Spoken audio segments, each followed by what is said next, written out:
Bonjour Hélène. Bonjour. Il est quelle heure? Il est midi. Midi ici à Auray, où je me trouve toujours. Et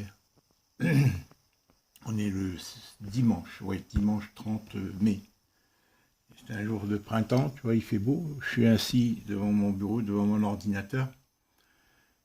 Ma grande sœur, je t'avais fait une vidéo il y a 2 jours. D'accord? D'abord, comment vas-tu? Je ne sais pas si tu as visionné cette vidéo. Je sais que tu es très fatigué. Tu me le dis. Et j'aimerais avoir de tes nouvelles à ce niveau. Comment tu vis? Comment tu peux vivre actuellement? Bon, si ton état s'améliore. Enfin, c'est toutes les questions qu'on se pose par rapport aux derniers problèmes de santé que tu as eu par rapport à la moelle épinière. Qu'allais-je te dire? Vendredi dernier, je crois que je t'ai fait une vidéo en te disant que je partais. Non, non, je t'ai annoncé que je partais pas. Oui, alors ça a dû te décevoir. Je t'ai annoncé que je partais pas. Je venais d'annuler mon billet. Les billets que je t'ai envoyés, j'allais les annuler, car Clarisse j'avais envoyé les photos par WhatsApp des 3 billets, des billets de train où il y avait marqué ma date de départ qui était prévue pour aujourd'hui, dimanche à 13 heures pour Montpellier. J'arrivais vers 21h30 et je l'avais envoyé à Clarisse. Et voilà que je reçois un message de Clarisse en me disant: Papa, je suis vraiment très fatigué. En me disant si tu peux rester quelques jours de plus pour m'aider cette semaine. Alors moi, je connais Clarisse, je sais comment elle est. Tout s'est amélioré pour elle depuis 3 mois. Entre autres, tu fais de mon aide, de mon apport, parce que j'ai quand même fait pas mal d'aide, et psychologiquement et physiquement. Et c'est-à-dire, bon, j'ai fait des travaux qu'elle fait habituellement, et psychologiquement, en la conseillant, en la consolidant, si tu veux, tu vois. Autant que je pouvais le faire, quoi, tu vois. L'aider à prendre du recul, à maîtriser sa situation familiale avec ses enfants. Et vraiment, elle a repris le dessus, vraiment. Je sens maintenant, elle est mieux, elle maîtrise mieux sa situation de maman. Elle accepte mieux de nouveau, elle a été dépassée à un moment, et elle a eu peur. 6 enfants, d'un seul coup, elle n'avait plus de temps à elle, quoi, il n'y a plus rien, quoi. Et donc, je l'ai aidé à prendre du recul. Et là, elle me demande alors bon, en principe, c'est ces 5 jours-là, cette semaine qui vient de s'écouler, que je devais aller chez elle. Il y a 10 jours, 15 jours, elle m'avait dit: viens jeudi prochain parce que Dominique doit voyager, aller rejoindre son frère à Nîmes pour une cérémonie militaire. Et ça me ferait plaisir si tu venais m'aider jeudi jusqu'à dimanche. Donc mais finalement, Dominique n'est pas parti. Son mari n'est pas parti parce que son frère, justement, voilà, il a eu le Covid, etc. Enfin, tout a été annulé. Mais voilà que vendredi, elle me dit, en lui envoyant les billets, elle me dit: moi, je ne m'attendais pas. Elle me dit: viens m'aider dimanche soir. Alors, moi, je lui dis: est-ce que ta maman ne peut pas le faire, ou Adélie? Bon, parce que ça m'ennuyait. Moi, je venais de te. Voilà. Ça y est, j'étais sûr de partir dimanche, quoi. J'avais fait mon billet, que je t'ai envoyé d'ailleurs. Alors, bon, comme en plus, elle est gentille, elle est communicante, très communicante avec moi et tout, j'ai dit: c'est la fête des mères, parce que moi, je lui dis c'est la fête des mères en pensant à Colette. Mais elle me dit: c'est en famille, nous 8 que devons fêter. Et j'ai dit: bon sang, elle est maman de 8 enfants, et moi, je pensais à Colette, qu'elle allait souhaiter la fête des mères à Colette. Mais non, elle va certainement souhaiter la fête des mères à Colette. Mais s'il s'agit de sa fête à elle, en tant que maman, si tu veux. Alors que moi, bon, tu vois, comme c'est ma fille, dans ma tête, c'est l'empreinte que c'est ma fille, mais c'est une maman maintenant, ma fille, c'est sa fête à elle. Bien que c'est pas au papa à souhaiter la fête de mère à sa fille. C'est au mari, hein, en principe. En principe. Ça ne m'empêche pas de lui envoyer un petit mot, un bouquet de fleurs. Et c'est aussi dans cet esprit que j'ai accepté de rester, si tu veux. De dire: bon, je ne peux pas la contrarier, elle vit un grand événement, cette fête des mères, elle prend possession, maintenant elle sent cette importance. Et j'ai accepté. Et donc, j'ai pu modifier les billets comme je l'ai dit vendredi, j'avais peur qu'on me taxe. Non, j'ai pu modifier les billets et tout est décalé d'une semaine. Ça me contrarie, je te cache pas, Hélène. Et ça doit te contrarier toi aussi, parce que toi, tu te demandes certainement où j'en suis dans cette... Qu'est-ce qui se passe au niveau de la vente de l'appartement, parce que tu passes ton temps à me rappeler que c'est urgent, qu'il faut vite agir. Et moi, je le sais, ça, Hélène. Mais que faire? Je suis embrouillé, les agences m'ont embrouillé, Hélène. Donc, j'ai dit à une semaine près, bon, je repars vendredi soir de chez elle, ça y est, j'ai pris les billets, c'est sûr, Hélène. Sauf un impondérable majeur, mais je pars dimanche prochain, c'est-à-dire tout est décalé d'une semaine. Je pars dimanche prochain avec le même train et ça ne m'est pas revenu plus cher. L'ensemble, le billet de réduction avantage senior, plus les 2 billets aller-retour me reviennent à 228 €. Tu vois? Donc, je pars dimanche prochain. Maintenant, Hélène, je t'avais dit que j'allais te faire une vidéo concernant, faire un bilan, si tu as une analyse, te donner quelques précisions concernant la vente de l'appartement. Hélène, c'est compliqué. Comme tu sais, je ne vais pas te raconter comment Brisset m'a appâté en me disant, moi, même qu'il avait fait une estimation à 160 000, lui, Brisset, l'agence Brisset, mais il m'avait dit en 3 mois, monsieur, faites-moi confiance en toute humilité, je peux vous le garantir, en 3 mois, je vous le vends à 200 000. Moi, je savais que ce n'était pas possible. Moi, quelque part, je me doutais, puisque j'étais un peu au fait, et j'avais toutes les 10 autres estimations, qui allaient entre 150, 155 et 200 000. Donc, mais j'ai dit, pour pas, Hélène, prendre trop d'agences, trop d'annonces, comme j'étais déphasé par rapport au vrai prix, j'ai dit, j'en prends un seul puisqu'il me le promet. Même si je savais qu'il n'y arrivait pas, je savais que j'aurais à reculer.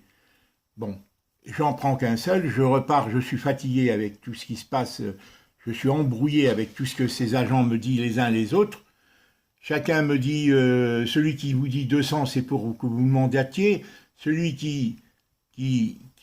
ceux qui m'ont dit autour de 200, ils sont 3 ou 4, entre 180 et 200, dont Casanova, qui est entre 180 et 200 000. Tu vois, Casanova, l'agence Casanova. Alors il faut être sérieux, quand on fait une estimation, si on te donne une fourchette, c'est entre cette fourchette et ça. Ça a une signification, la fourchette. Il ne te donne pas un prix, il te donne une fourchette. C'est-à-dire minimum, maximum. Et donc, il y en a 4 qui ont entre, voilà, et 3 ou 4 entre 160 et 175, dont Foncia, donc la fourchette, elle doit être minimum 160, net vendeur, attention, hein, tant pour Casanova que pour net vendeur, c'est-à-dire qui reviennent, c'est ce que perçoit le vendeur, le vendeur en l'occurrence, toi, nous deux, puisque c'est moi qui m'en charge. Eh bien, Hélène, et 3 autres qui sont entre 155 et 160, tu vois. Donc, on avait convenu tous les deux, on descend jusqu'à 170, on est descendu. Et voilà que l'agence initiale, la première, qui m'avait dit, moi en toute humilité, je vous le vends en 200, voilà que cette agence me dit, un mois après, 180. Ça, tu connais, hein, comment la chronologie des faits, comment ça s'est passé. Alors, on a descendu à 180 net vendeur, et voilà qu'un mois après, il me dit, en 15 jours, monsieur, en 15 jours, et j'en ai les preuves, en 15 jours, si vous m'accordez, à 110, je vous le vends. Net vendeur. Et moi, et toi et moi, on accepte. Toi, tu lui fais un avenant pour lui dire OK pour 110, et on accepte. Et voilà qu'un mois après, cet homme, il me dit, ça partira pas à 110. Alors, il faut que les mots aient un sens quand on dit quelque chose. Voilà. Donc, et entre-temps, la Foncia m'avait relancé, comme tu le sais, m'avait relancé, en me disant où vous en êtes et tout. Et je lui avais fait comme avec le mandat premium, sans engagement de temps pour le vendeur. Je lui donne l'exclusivité, mais avec la possibilité de le rompre le contrat à tout moment. Donc, ça me donnait une garantie de ne pas avoir ces 3 mois irrévocables, si tu veux, ce temps, puisque je venais de les perdre avec la première agence Brisset. J'ai dit, bon, là, j'abonde dans ce sens, je lui donne le feu vert, et toi aussi, voilà. J'ai dit, bon, allez, je ne m'embête pas, je lui donne, après tout, c'est le syndic, et tout. Mais voilà qui m'envoie un truc, un mandat vente, comme quoi ils pouvaient subroger d'autres agences et tout avec l'AMEPI, hein, l'organisation, l'AMEPI, l'organisme AMEPI, voilà, qui regroupe un réseau d'agences, etc.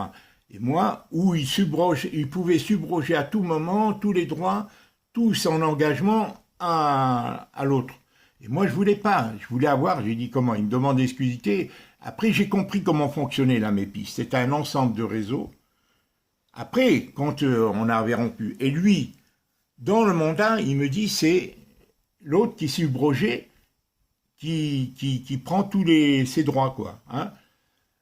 Et au téléphone, moi, je lui dis non. Je lui dis non. Sur WhatsApp, je lui dis non. Il me téléphone et il me dit, mais c'est bien ça. Je lui dis, non, c'est pas ce qui est écrit. En fait, tu connais. Je lui dis, c'est pas ce qui est écrit. Il est écrit, c'est le subrogé qui hérite de vous tous vos droits, c'est-à-dire à qui j'aurai affaire. Alors que moi, je vais affaire jusqu'à l'acte authentique devant le notaire, à vous et qu'à vous. C'est à vous que je donne l'exclusivité. Et je n'ai pas envie d'avoir plusieurs interlocuteurs.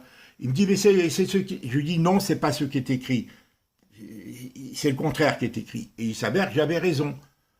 J'avais raison, c'est le contraire, puisque la MEPI, quand je suis entré dans les statuts de la MEPI, les agents qui en font partie, c'est un ensemble, c'est-à-dire lui, il met dans le tronc commun, dans le fichier commun à la MEPI, il met l'annonce, et le premier agent qui trouve dans les conditions définies, eh bien, c'est lui qui traite l'affaire avec moi, mais moi, c'est ce que je lis. Et pourquoi lui, il a rompu sa lien? Il aurait fallu qu'il me dise, qu'il me rassure, qu'il me dise, mais c'est lui qui traite, mais dans les mêmes conditions et tout. Et pourquoi il a rompu? Je trouve ça bizarre. Si facile, alors qu'il me relance. Il cherche le prétexte pour rompre sa relation, en monter sur le chapeau de roue en disant que j'étais épouvantable, comme le message qu'il t'a dit, alors que moi, je ne suis pas épouvantable. Je lis quelque chose, je crois à ce que je lis, et je veux avoir des éclaircissements.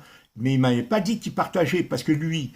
Dès il rassemble un maximum d'agences, il les met dans le fichier, et plus il met d'annonces, plus il a des chances que d'autres vendent pour lui des annonces à lui. Mais il partage la commission, c'est pour ça son intérêt. Mais il fera moins de travail, puisque, alors, tout est question. Alors moi, je me dis, alors, on a rompu, comme tu le sais, c'est un sac de nœuds, ça.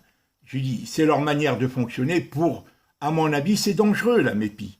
Parce que la MEPI, si c'est le juste prix, et s'ils sont bien intentionnés de te vendre, s'ils veulent réellement te vendre, parce que il faut mettre le juste prix, parce que sinon tu sabotes ta vente, ta annonce est tellement vue que personne ne va l'acheter si elle est surévaluée, si le prix, l'estimation est surévaluée, eh bien tu risques de ne pas vendre. Et si tu ne vends pas, et ta annonce a été vue, par exemple, des dizaines d'agences qui mettent dans tous les supports la publicité parce qu'ils essaient de gagner le contrat, puisqu'ils partagent la commission. Chacun essaie de vendre, bien entendu, à moindre effort peut-être ou j'en sais rien. Eh bien, à ce moment-là, Hélène, ton annonce, ton bien est déprécié, il peut être grillé, quoi, parce que les gens le voyant trop, il y a 20, 30 agences, par exemple 175, et ils arrivent. Alors, c'est là le danger de la MEPI. Premièrement, la bonne foi des agences, qui ont l'intention réellement de te vendre, et pour réellement le vendre, ils ont déjà l'intention, mais aussi il faut qu'ils mettent le vrai prix. Quel est le prix de cet appartement? Le prix réel, le prix plausible, le prix qui correspond le plus à la valeur de l'appartement tel qu'il est là actuellement. Alors, pourquoi la Foncia a été de mauvaise foi? Et voilà, bon, tirons un trait sur là. Tu as compris, ils partagent entre eux. Quel est leur intérêt? Chaque agence, c'est de mettre un maximum dans le fichier AMEPI, parce qu'ils partagent la commission, même si ce n'est pas eux-mêmes qui ont signé, eux-mêmes les mandataires qui ont signé, eh bien, si c'est un autre, ils partagent la commission. Tu vois, leur intérêt, c'est là. C'est un réseau qui partage, alors que nous, ils ne sont plus en concurrence, puisque chacun fait un effort pour avoir un maximum d'agences dans le fichier, et celui qui la vend, tant mieux. Mais est-ce que, individuellement, chaque agence fait beaucoup de publicité? Ou est-ce qu'elle se contente pour elle-même d'afficher sur sa vitrine et quelques journaux pour que pas que ça lui coûte? Parce que si chaque agence ne fait pas beaucoup de publicité, mais seulement dans la région, tu peux être grillé, parce que c'est toutes les agences, les 20-30 agences de la MEPI, de la région de Montpellier, qui font paraître l'annonce, et après, si ce n'est pas au juste prix, en supposant qu'ils veuillent réellement te vendre et non pas te contraindre en surévaluant la valeur, te contraindre à baisser de nouveau parce qu'ils ont l'intention de l'acheter pour eux-mêmes ou d'avoir des marchands de biens qui l'achètent pour eux-mêmes. ce qui est plausible. Donc, d'où la difficulté. Avec Casanova, c'est le même problème, il fait partie de la MEPI. Donc, il va la mettre dans le fichier commun, il fait partie. Je lui ai posé la question, il m'a dit oui. Donc, maintenant, Casanova, il a estimé entre 180 et 195. Et il me dit, mais vous n'avez pas rempli le mandat vente. Je lui ai dit, mais quasiment, il correspond à ce que l'autre m'a dit. Il n'y a pas les prix, il m'envoie un mandat vente, et c'est à moi à remplir, on ne définit pas le prix de vente, rien, et il veut que je lui donne Titus. Alors, je ne lui ai pas répondu, et là, avant-hier, il me dit, mais vous n'avez pas répondu, vous n'avez pas rempli le contrat. Mais je ne remplis pas parce que justement, je me trouve dans la même situation qu'avec la Foncia. Il fait partie d'un MEPI lui aussi. Hein, tu vois, Hélène organise un MEPI qui regroupe un réseau d'agences, comme je viens de t'expliquer. Donc, je lui ai fait un message en lui disant, moi, je dois discuter avec vous. Voilà. Les conditions précises, car il ne s'agit pas qu'il fasse des... Il faut connaître le prix réel, et non pas surévalué ni sous-évalué de ce bien. C'est les agences qui m'ont embrouillé. 11 agences entre 150 et 200. Que choisir? Moi, j'en ai choisi un seul et je me suis protégé parce que si c'était trop 200, ou même 180 si c'était trop, elle n'a pas été trop publiée, la publicité. Et là, c'est ça que je vais voir mon prochain voyage. Est-ce que c'est les agences qui s'entendent entre elles? Il y a une déontologie entre eux qui baisse parce qu'ils ont des marchands de biens, ils s'entendent, ils se passent les affaires les uns les autres, ils s'entendent pour forcer le vendeur à baisser les prix. C'est ça le danger de la MEPI. Voilà. Et moi, mon prochain voyage, c'est ça. Je ne veux plus prendre le risque, je ne veux pas prendre le risque de donner un quitus avec les 3 mois irrévocables à une agence ou même plusieurs agences si je n'ai pas le vrai prix. Et je ne suis pas fixé sur l'intention. Voilà. Donc, c'est là que j'ai découvert l'agence Bourse qui m'avait relancé. Elle m'a dit, j'ai quelqu'un à visiter, là où travaille la Libanaise. Et elle est saugrenue aussi. Vrai ou faux? Alors, je lui dis, bon, elle me dit, j'ai trouvé, il y a quelqu'un qui m'a chargé de rechercher un appartement et le vôtre lui convient. Une maman qui veut loger sa fille, soi-disant. Alors, je lui dis, d'accord, si moi, ça ne m'engage pas, je n'ai pas de mandat de vente, mais en tant que, c'est ça que j'ai découvert, si une agence, elle a un mandat de recherche par un acquéreur, je dis bien un acquéreur lui donne un mandat de recherche, le vendeur n'est pas engagé avec l'agence. Voilà, je ne suis pas engagé. Je lui dis, dans ce cas-là, je n'ai pas de mandat. Et je lui dis, dans ce cas-là, chaque fois que vous trouvez un acquéreur qui vous donne mandat, c'est lui qui vous donne mandat. Moi, je ne vous donne pas de mandat, je ne fais pas aucun engagement avec vous. Voilà. Et si la personne veut discuter, on discute du prix, si elle fait une proposition. Voilà. Et c'est là qu'on en est. Elle a pris les clés. Est-ce qu'elle c'était vrai ou pas?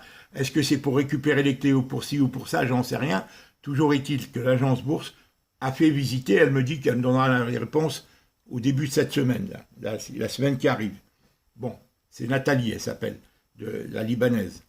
Moi, j'ai dit, bon, que les clés soient chez Foncia ou pas, mais je lui ai bien dit, c'est pas moi qui vous mandate, c'est vous avez un mandat d'un éventuel acquéreur. Moi, tout ce que je peux vous signer, c'est que si vous vous faites visiter à cette personne, c'est que je m'engage à ne pas vendre à cette personne si c'est vous qui l'avez initialement fait visiter et trouver l'acquéreur. Voilà, en tant que vendeur. Mais moi, j'ai aucun engagement. Et avec la Casanova, ça va être la même chose. Ça va être le but de mon voyage là-bas, Hélène. C'est plus eux qui vont faire les... Moi, maintenant, je leur dis. Moi, je ne donne pas de mandat. Je donne de mandat qu'à la personne, l'agence, qui m'assure, qui prenne des risques sur le prix, et je n'ai aucun engagement avec elle, et qu'elle trouve un acquéreur, voilà, et sur le vrai prix, et qui me garantissent, parce que la contrepartie, si tu leur donnes des mandats, ils font ce qu'ils veulent, un prix qui est surévalué ou sous-évalué, ils jouent parce qu'il la réserve à un mandataire. Il la réserve à un marchand de biens, peut-être, cette affaire. S'ils s'entendent, s'il y a une entente plus ou moins, il y a des déontologie tacite entre les agences qui peuvent être complices pour te forcer, pour faire bénéficier. J'en sais rien, moi. Moi, j'en sais rien. Je constate qu'il y a des agences qui ont fait des prix entre 150 et 200. Net vendeur, c'est pas normal. Et chacun a fait une estimation, il faut qu'ils s'en tiennent à leur estimation. Ça doit être du sérieux. Ils ont vu l'état de la maison, ils ont vu l'électricité, ils ont vu le carrelage, l'électricité vétuste, ils ont vu le carrelage qui est pas très beau, mais bon, mais sinon l'appartement est clair, l'immeuble est cossu, il est bien entretenu, l'entrée, tout, c'est super bien situé, le plafond est très haut, il a bien été restauré dans le gros œuvre, la salle de bain est bien, il y a les fenêtres, il y a les chambres, il y a tout. Bon, c'est un appartement lumineux. Je vais le vider pour qu'il ait plus de chances que les acquéreurs puissent rêver de cet appartement selon qu'ils soient leurs conditions sociales, qu'il n'y ait pas ces meubles qui conditionnent quand même les gens sur les gens qui l'ont habité. Alors je vais y aller là pour le vider. Bon, essayer de vendre des meubles et à défaut d'y arriver, faire venir des sociétés qui ont en contrepartie du déménagement comme Emmaüs ou m'assurer de tout enlever, eh bien, sauf les choses que je veux ramener, les petites choses, les petits vêtements, ou bon, je garde un seul lit, et de tout enlever en contrepartie, ils prennent les meubles, parce que ça ne se vendra pas bien beaucoup. Hélène, ça ne se vendra pas beaucoup. Hein, voilà ce que je voulais te dire, Hélène. Voilà le but de mon voyage. J'ai perdu du temps, mais je n'avais pas trop de choix, Hélène. Je n'avais pas trop de choix. Je te dis franchement, comment faire? Je ne les connais pas. Là-bas, bon, en plus c'est un fief mafieux là-bas. Hein. Je dis, Montpellier, il ne faut pas y habiter, hein, parce que c'est tout des réseaux occultes qui tiennent tout. Ça, j'en ai des preuves, Hélène. J'ai eu des procès et tout, mais j'ai eu des preuves. Et peut-être qu'au niveau de l'immobilier aussi, c'est des réseaux qui tiennent, qui maintiennent, et les uns et les autres agissent sur ordre, hein, si tu veux.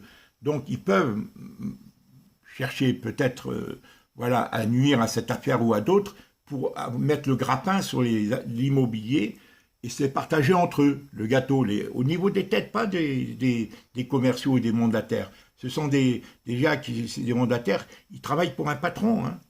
La plupart ne travaillent pas pour eux. Là, celui qui travaille pour la Foncia, l'autre qui travaille pour Casanova, Jérémy ou je sais pas, c'est pas lui-même, ça lui appartient pas. Même Nathalie, ça lui appartient pas. Tu comprends? Eux, ils sont mandatés, ils ont des salaires, tu comprends? Bon, ils sont plus ou moins intéressés, voilà. Mais c'est pas les patrons. Au niveau des patrons, la tête, moi, je les connais pas. Hein, tu vois, Hélène? Alors, la politique du maîtriser l'immobilier sur Montpellier, c'est ça qu'il faut que je vérifie aussi. Tu comprends à qui j'ai affaire? Hein, quel est le pouvoir profond qui tient l'immobilier sur Montpellier? Parce que c'est la corruption partout, Hélène. C'est mafiosi partout. Montpellier particulièrement, je peux t'assurer, Hélène. Hein? Toi, tu dis, il y a les voyous des rues, mais il y a les plus gros voyous, c'est ceux en col blanc, Hélène. C'est ceux qui ont le pouvoir au-dessus et qui qui tiennent tout. Je ne sais pas si je me suis fait comprendre, Hélène. Je ne sais pas si je me suis fait comprendre. Voilà mon séjour. Maintenant, les agents, sinon, moi, je t'ai dit, je pars là en train, sinon je reviens dans une semaine, 10 jours. Je peux encore reporter mon voyage retour. On dit, je veux parlementer avec les agences que j'ai vues. Je vais avoir des garanties sur le temps. Si maintenant ils le vendent cash, s'ils trouvent, hein, on peut le laisser à 160, 165 si quelqu'un est cash, Hélène. Net vendeur cash, c'est-à-dire on n'en a pas à chercher, pas de conditions de crédit et tout. Là aussi, il faut que j'ai la garantie sur l'acquéreur qu'ils vont trouver. Qu'ils aient pas que j'ai le droit de regard et qu'ils me garantissent qu'ils prennent des risques sur un acquéreur, que ça leur coûte quelque chose si l'acquéreur, pour une raison plus ou moins valable, n'obtient pas le crédit. Il faut qu'ils fassent le choix de l'acquéreur. Hein, voilà. Et alors que tous ceux qui m'avaient fait signer disaient que je devais accepter n'importe quel acquéreur. Oui, mais en contrepartie, eux, il faut qu'ils soient sérieux. S'ils n'ont pas envie parce qu'ils veulent te faire baisser le prix, réserver cette affaire à un marchand de biens et tout, ils peuvent trouver des acquéreurs bidons, ou on substitue un en cours de contrat à un bidon, et c'est ça dans le contrat qu'il faut que je vérifie. Que je ne peux pas donner à une agence qui peut m'imposer n'importe quel prétendant acquéreur. Tu comprends? Ça aussi, c'est très important, Hélène. Donc, tout ça, Hélène, je passe mon temps à réfléchir, à comprendre dans quel méli-mélo ils sont en train de me mettre, et moi, juridique, parce que je ne suis pas du métier et tout, et qu'ils peuvent abuser. Bon, pour eux, c'est une petite affaire, Hélène, même si elle est importante, mais si, avec tous les gens comme ça, ils s'accaparent de l'immobilier, si tu veux, tu vois. Et bon, l'appartement est très bien situé, il est bien et tout, mais eux, eux, c'est des loups, hein. Tout est corrompu, Hélène. On vit dans une société de corruption, hein. Voilà, et tout est légiféré et tout, mais finalement, la corruption, les lois permettent la corruption. Les lois, on dirait que c'est fait exprès par le système, les maîtres du système. Les mêmes qui gèrent le Covid. Tout ça, Hélène, toutes les corporations sont tenues. Toutes les corporations sont tenues, on vit dans un monde de corruption, de passe-droit. hein, de favoritisme, voilà, de relations. Hein. On vit dans ce monde, Hélène. On le voit avec le Covid tel qu'on le vit. Moi, je le vois tous les jours. Je l'ai vécu dans mon métier, Hélène. C'est pour ça que je ne pouvais pas arriver. Et Colette n'a pas compris ça. Colette, elle le sait. Elle le savait. Rien que dans le procès de sa famille, elle le sait que c'est ses frères qui avaient le bras long avec les réseaux occultes et tout. L'un de ses frères qui voulait. Il a vendu à un médecin. Son médecin, lui qui est médecin, il a vendu à la pharmacie. Alors les passe-droits, les sous-tables, la maison était déplorable, Hélène. Si tu voyais, ils l'ont déploré.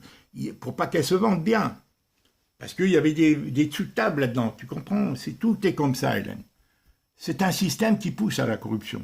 Qui pousse, comme ça ils te tiennent. Tout le monde a des casseroles derrière lui.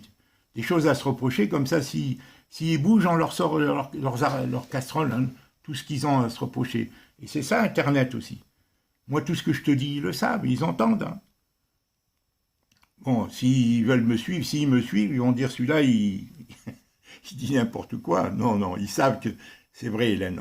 Tout le monde vit dans la peur. Regarde la gestion des médecins qui n'ont pas le droit de prescrire, on leur a fait du chantage. Tu vas chez un médecin, moi, c'est ce que j'ai vécu. Hélène, toute l'année dernière, pendant 2 mois, j'étais à l'hôpital, j'étais voir un homéopathe, ils n'avaient rien, alors qu'on interdit aux médecins de prescrire. C'est ce que dit la députée, la dame avec les grands cheveux, là, que je t'ai envoyé, là. Hein, on leur interdit aux médecins, ils ont peur. On l'a changé, leur manière de fonctionner. Ils sont tenus par les laboratoires, ils sont formés par les écoles de médecine. Et c'est pour tous les juristes et tout. Tout est comme ça, Hélène. Tout est comme ça. Voilà. Et moi, je suis trop conscient et je peux pas faire... Voilà, j'ai appris tellement de choses. Voilà, Hélène, je t'en prie, voilà. Te dire, je vais ce soir. J'espère que tu m'as compris. Hélène, fais confiance, je pars dans une semaine, je regrette pas. Pour elle, j'aurais peut-être pas dû le faire. Pour Clarisse, j'aurais dû lui dire, comme je lui dis, est-ce que ta mère peut t'aider et tout, parce que moi, j'étais prêt, j'avais tout. Ou Adélie, bon, peut-être que j'aurais dû lui dire, fais un effort, je peux pas. Peut-être j'aurais dû lui dire, non, écoute, franchement, parce que son mari, il part pas, finalement. Elle me dit, non, il part pas, puisqu'il a annulé son... Donc j'aurais peut-être dû, ça, je le reconnais, j'aurais dû peut-être lui dire, non, je peux pas. Mais moi, il n'est pas dit qu'Hélène, si je reviens, Hélène, parce que ici, Félicien et Comi sont un peu inquiets aussi que je ne puisse pas payer tout. Si je reviens, Hélène, moi je range tout, j'enlève tout, eux ils vont trouver un autre locataire et moi je suis prêt à m'installer à Montpellier le temps de la vente et après on verra, Hélène, où je serai, où je vivrai, tout ça aussi ça me préoccupe. Vivre dans le bled là-bas, si c'est pour pas voir mes enfants, je vais me sentir seul. Alors c'est là le travail, le camping-car, tout ça. Bon, ça on le verra. Parce que toi tu me dis c'est urgent pour toi comme pour moi, c'est vrai. Non, c'est pas pour ça qu'il faut faire n'importe quoi, Hélène. Je vais essayer de maîtriser, je te tiens au courant. D'accord? Là, je pars ce soir, je vais chez Clarisse jusqu'à vendredi ou samedi matin prochain. Et le billet est pris. Je vais t'envoyer, tu verras, le billet est pris pour dimanche prochain à 13 h. Voilà. C'est un report d'1 semaine, mais crois-moi qu'au niveau des agences, je maîtrise. Il faut qu'ils trouvent, moi je leur donne pas mandat, qu'ils trouvent des acquéreurs qui viennent et qui me fassent des propositions. Ça ne m'engage pas. Parce que je n'ai pas envie de leur donner des délais, parce que si tu signes avec des délais, ils font ce qu'ils veulent de toi, surtout si ce n'est pas le vrai prix. Ils peuvent te faire traîner pour te forcer à baisser les prix, parce qu'ils ont déjà l'acquéreur. Le premier, là, ils viennent m'envoyer un message il y a 3 jours. Baissez votre prix, c'est-à-dire au-dessous de 170 à 150, mais il a peut-être depuis le début son acquéreur, parce qu'il se passe des pourboires, des bakchiches. Il a peut-être depuis le début, celui qui nous a fait tout le coup, 180, 110, je vous le vends en 15 jours. Voilà ma grande sœur. Il a peut-être depuis le début. Il m'a relancé il y a 3 jours, là, Brissé. Tu te rends compte? Lui qui m'avait dit, et il me dit, vous avez tort de ne pas baisser. Non, mais attends, à qui ce oui, il m'avait dit, en toute humilité, à 200, je vous le vends en 3 mois. L'agence bourse, elle me dit, en 6 mois, moi, je vous le vends à 200. Et alors moi, je ne suis pas du métier, ma grande sœur. Tu comprends? Alors, je me suis protégé, j'ai dit, je donne à une seule, ça remue pas trop le truc. Et je vois si, tiens, et j'ai vite baissé quand il m'a dit en 15 jours, je vous demande, j'étais sûr qu'il allait le faire, qu'il avait déjà le client, on ne dit pas des choses comme ça. Et maintenant, il me dit de baisser encore, non mais il rigole. Hein. Voilà, compte à foncière, pourquoi il a rompu alors que, bon, par rapport à la MEPI, j'ai raison, il n'est pas question Casanova, voilà, et je vais lui dire, Casanova, vous avez fait, là quand je vais aller le voir, Parce qu'il m'a envoyé un message, il me dit, vous n'avez pas envoyé, vous n'avez pas rempli, je vous ai envoyé le contrat, le mandat, mais je ne vais pas remplir n'importe quoi. Hein. Il faut qu'il me dise comment agir et à quel prix. Et qu'est-ce qu'il va prendre comme commission lui aussi. Je crois que je t'ai envoyé le modèle de mandat que Casanova, ou je vais te l'envoyer, que Casanova veut que je signe. Alors je vais aller le voir et je lui ai posé la question, vous faites partie de la MEPI, bon voilà dans quelles conditions. Maintenant, quel est le vrai prix? Parce que si vous mettez à 20 agences un prix surévalué, quel est le vrai prix? Pourquoi vous l'avez estimé à 180 à 195? Il faut que les mots aient un sens, une estimation. Il y a le bas de la fourchette et le haut, il fallait que le prix soit entre les deux. Si maintenant si vous me dites 160, pourquoi vous m'avez dit 180 à 195? L'appartement, vous l'avez vu, vous avez tout vu. Il est formidable, il y a la vétusté de l'électricité, il est calme, il est bien situé, l'immeuble est bien. Il y a la vétusté de l'électricité à 3-4 000 euros près et le carrelage qui n'est pas très beau, mais c'est tout. Maintenant, les gens qui le veulent, si maintenant ils le consacrent ils veulent le vendre qu'à des marchands de biens, mais peut-être qu'il faut le vendre à une famille, à une maman, une papa, ou qui veut investir pour son enfant, ou autre, parce que c'est un truc d'étudiant, tu comprends? Voilà, mais pas forcément à des marchands de biens qui veulent en tirer le meilleur marché possible, agrandir leur patrimoine, l'acheter, le retaper un peu, le revendre, hein, avec 10%, 15% de plus-value. Et eux, les agences, ils touchent les pourboires là-dessus, j'en sais rien, hein, en dessous de table, quoi. Hein. Voilà. Je t'embrasse, ma grande sœur. Tu vois, je te parle, tu vois, c'est compliqué. J'espère que j'arrive à me faire comprendre, Hélène. Voilà. C'est pas facile. Bon, je suis pas de la partie, Hélène. Et c'est qu'ainsi, ils font ça avec tout le monde, hein. Voilà. Parce que c'est des affaires, ils tirent des affaires, parce que, voilà, ils ont la manière... Moi, je suis pas dans leur secret, hein. Ce que je sais, c'est que c'est mafieux, Montpellier. Et la corporation de l'immobilier, hein, l'assurance, tout ça, les banques et tout, c'est comme ça, Hélène. On est dans ce monde. On n'est pas dans ce système par hasard, Hélène. Les courroies de transmission, tout est pyramidal, hein, ça jusqu'en haut, là, hein, tout en haut. Là, maintenant, ils veulent nous imposer le passeport sanitaire, le vaccin, la puce et tout. Tout ça, c'est programmé par étapes successives. Quand tu vas à la pêche, Hélène, tu veux pêcher un gros poisson, tu tires, tu lâches, tu tires, tu lâches, tu tires, tu épuises le poisson, il finit par plus savoir où il est, et il se défend plus. Après, il se laisse prendre. Eh bien, nous, c'est ce qu'on fait avec nous. Et les agences, j'ai l'impression qu'ils font ça aussi avec moi. Je ne sais pas, est-ce qu'elles sont en concertation ou pas, j'en sais rien. Hein, c'est ça qu'on fait avec le Covid. Les gens ne savent plus s'il faut vacciner, pas vacciner, passe machin, et on change, et les gens, comme ils sont conditionnés, alors moi, je suis plus résistant. Je vois comment on m'a fait souffrir avec ce Covid qui traîne en nous. En réalité, on tue les gens à petit feu, hein. Voilà. Les Attali, les Bill Gates et tout ça, ils ont un programme, voilà. Mais comme on est mal informé, les dissidents, on dit que c'est des complotistes et tout, on nous accuse, dès que tu dis les vérités, on t'accuse. On t'ostracise, on te stigmatise. C'est ce que j'ai vécu dans mon métier, Hélène. Moi, j'ai été rejeté et Colette n'a pas compris ça. Hein. Et pourtant, elle voyait elle-même comment c'était manipulé, les gens qui te prenaient 30 € de plus, les placiers qui te placent, ils te prennent en bas de chiche, en dessous de table.